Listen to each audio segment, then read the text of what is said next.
Number 6. The disappearance of Yuki Onishi. On April 29, 2005, a bamboo shoot digging event was held in the Goshiki-dai forest. More than 50 people showed up in the event, including 5-year-old Yuki and her mother and 8-year-old sister. When the event started, Yuki found her first shoot within the first 30 minutes. She then told her mother that she was going to look for more. After 20 minutes, her mother looked at the other participants and noticed that her daughter was missing. Police were brought in the scene, and more than 1,000 people combed through to help find Yuki. But after searching for 6 straight hours, no clues came up. When a police dog was brought in to follow Yuki's scent, it suddenly stopped in its tracks in the middle of the forest. They then brought in 4 more other dogs, and again, they all led the police at the exact same spot. With no other hope, detectives claimed that she must have gone to the nearby pond and accidentally slipped and drowned. Sadly, after a thorough search, there was still no sign of the 5-year-old. One theory suggested that Yuki was lured away and snatched up by somebody.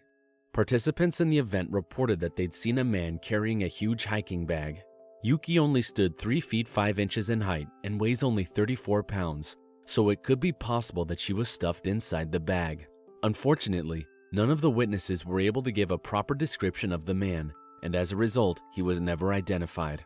However, some claim that the man may just be part of a group who was hiking in the nearby forest and had nothing to do with the case. Nonetheless, without any clues in the investigation, she still remains missing. Today, a website set up for Yuki offers a printable flyer and contact information for anybody who might be able to help. Number 5. The Miyazawa family case. On the morning of December 31, 1999, 67-year-old Asahi called the home of her 41-year-old daughter, Yasuko, to check up on her and the kids. But after numerous phone calls, no one answered on the other end. Later in the afternoon, she decided to come over to the family house.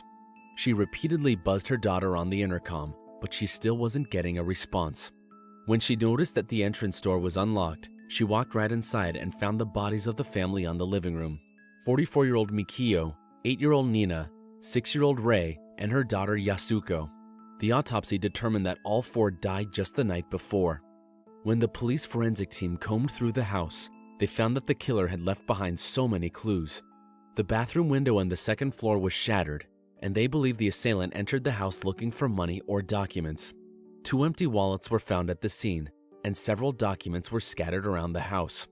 Police have located the 2 knives used in the killings, and they also found a bloodied sweatshirt and glove that were neatly folded. With this clue, the police were able to determine that the killer is 5 feet 7 inches in height, with a waist size of 32 inches and has blood type A.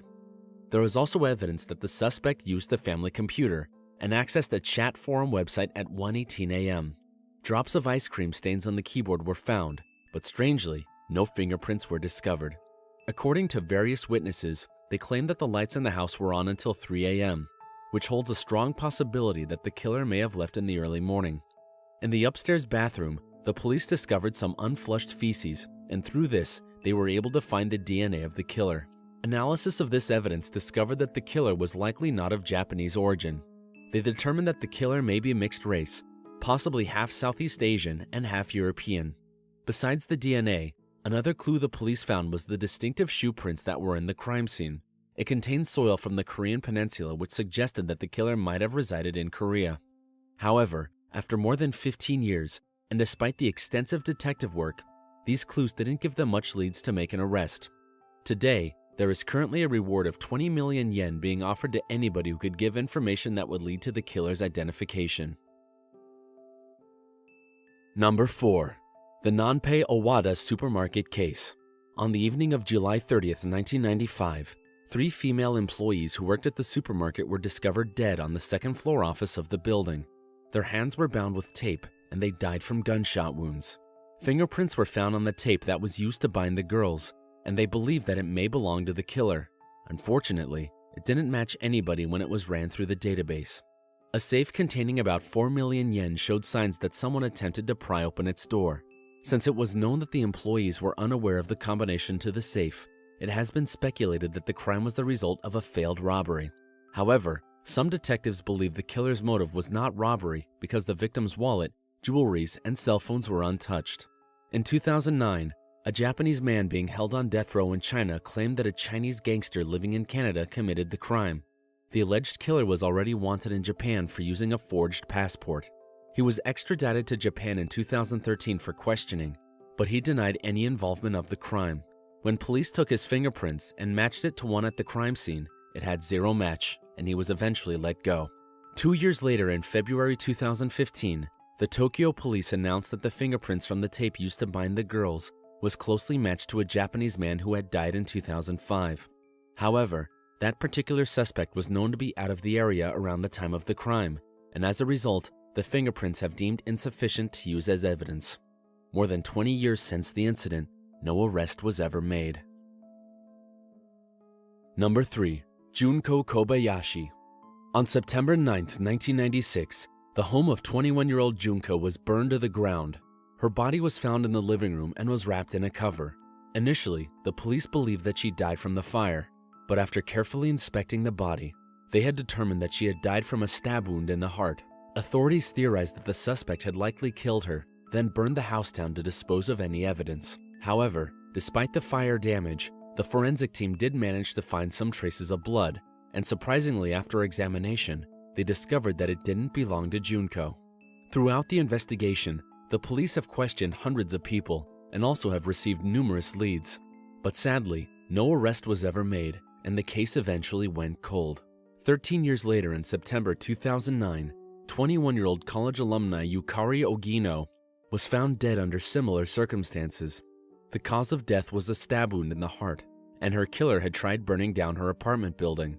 At first, the police believed that the two cases might be connected, and it is likely that it was performed by the same killer.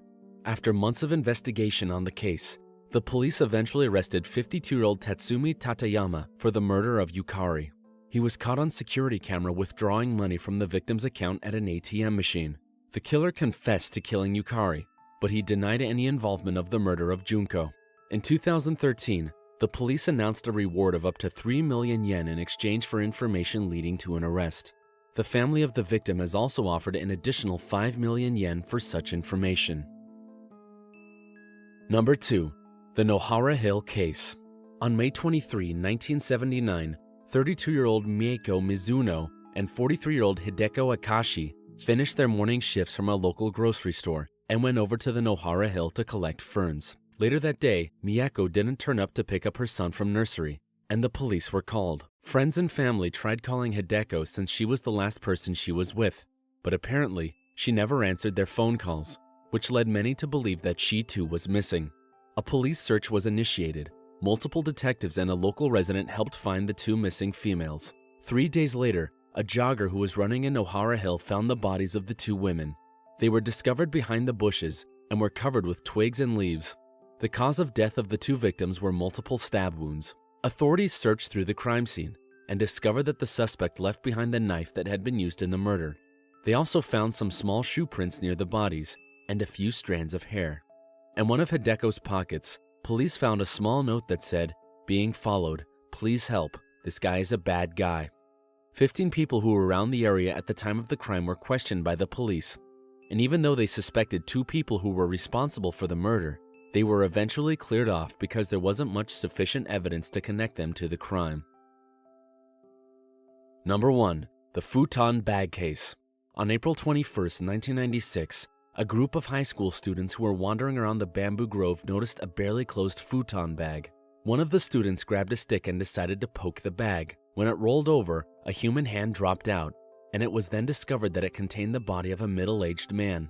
The autopsy determined that the man had been dead about a month prior to the discovery. The man was about 5 feet 11 inches in height, weighed about 160 pounds, and he appeared to be between 40 to 50 years of age. There were several bruises throughout his body, and it is believed that it was caused by a baseball bat. He was dressed in a suit which had the surname Yamamoto written on the tag of his pants, and the Japanese word for next on the other side. Police were confident that they would be able to identify the victim, since his surname Yamamoto was very common in Japan. But strangely, when they took DNA samples and matched it to the database, it had zero match. With not much evidence to the case, it eventually went cold. Today, after more than 20 years, his identity is yet to be discovered.